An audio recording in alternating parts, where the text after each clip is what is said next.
Il est 9 heures à Kinshasa. Mesdames et messieurs, bienvenue dans ce bulletin d'information sur Mondico Télévision. Commençons ce bulletin d'information, voulais-je dire, avec une brève.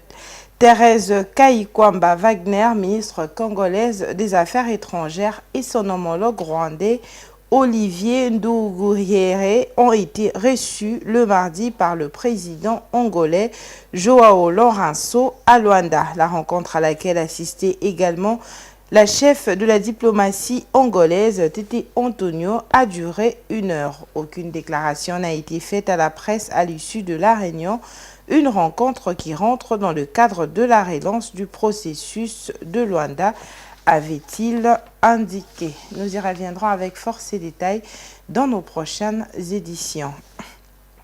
Et en marge de la journée de la commémoration du génocide congolais qui sera célébrée le 2 août 2024, le vice-premier ministre, ministre de l'Intérieur, Sécurité et Affaires coutumières en séjour à Kisangani, dans la province de l'Achopo, a tenu une réunion avec le gouverneur ainsi que les membres de la sécurité de cette province en vue de préparer l'arrivée du chef de l'État qui va rendre hommage à toutes les victimes de guerre en République démocratique du Congo. Images et commentaires. Le vice-premier ministre, ministre de l'Intérieur, Sécurité et Affaires coutumières, est arrivé dans la province de l'Achopo à Kisangani le lundi 29 juillet.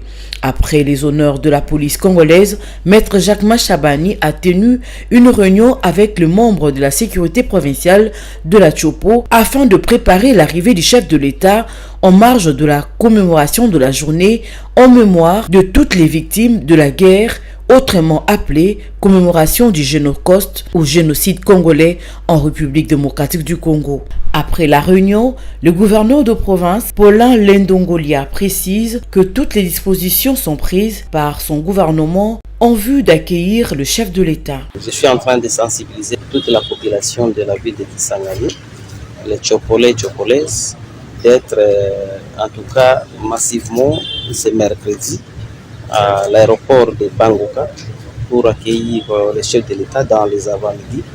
Il y aura un meeting populaire où le chef va s'adresser à la population à la place de la poste de Kisangani. Le président de la République, Félix-Antoine Tshisekedi Tshilombo, est attendu à Kisangani le 2 août pour rendre hommage à tous ceux qui ont perdu leur vie dans un conflit en 1993 jusqu'à nos jours. Et pour finir, la Société nationale d'électricité, SNEL, a baissé sa production en électricité dans la ville de Kinshasa ces dernières semaines. Cette baisse de production est due à la diminution du niveau d'eau de la rivière Inkisi au Congo central, une province située à l'ouest de Kinshasa. La rivière Inkisi alimente 3 barrages hydroélectriques installés dans la province du Congo central, à savoir Sanga, Zongo 1 et Zongo 2. Ces rationnements d'électricité a accentué les délestages dans la capitale aux grandes dames des Kinois. Images et commentaires. Les Kinois s'y sont réjouis de l'amélioration de la desserte en électricité par la SNEL, mais la nature en a décidé autrement.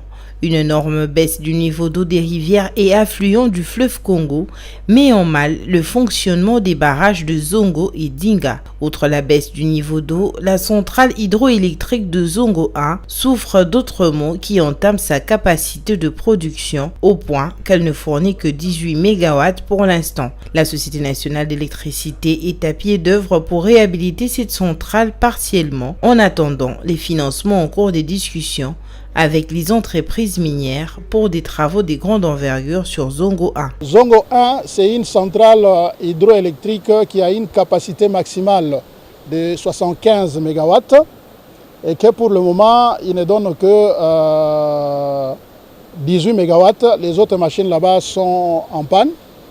Et la SNEL est en pourparlers avec des opérateurs miniers pour signer un accord pour la réhabilitation totale de cette centrale.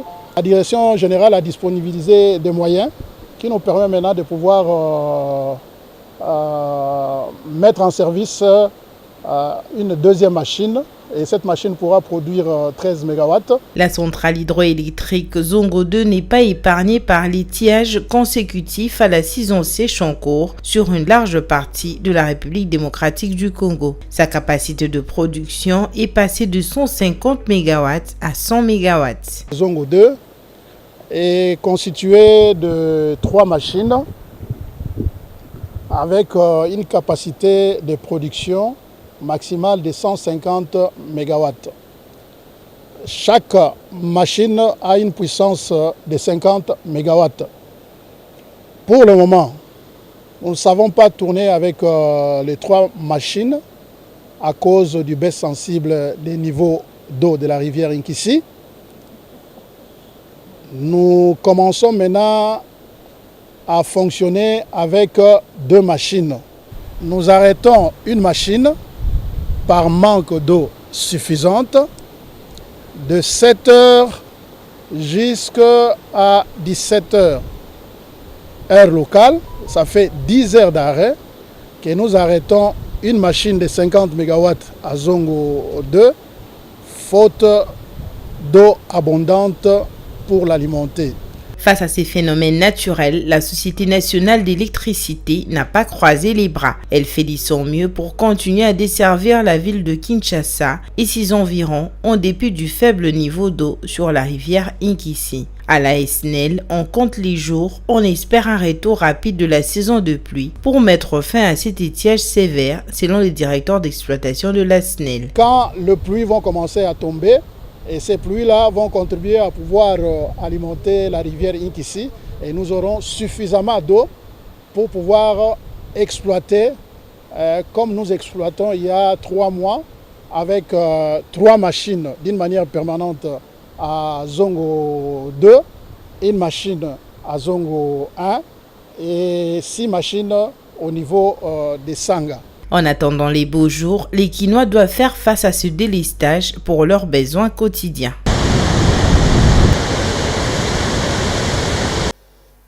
Voilà, c'est tout pour le 9h30. Le prochain rendez-vous est à 11h30. D'ici là, bonne suite de programmes sur nos antennes.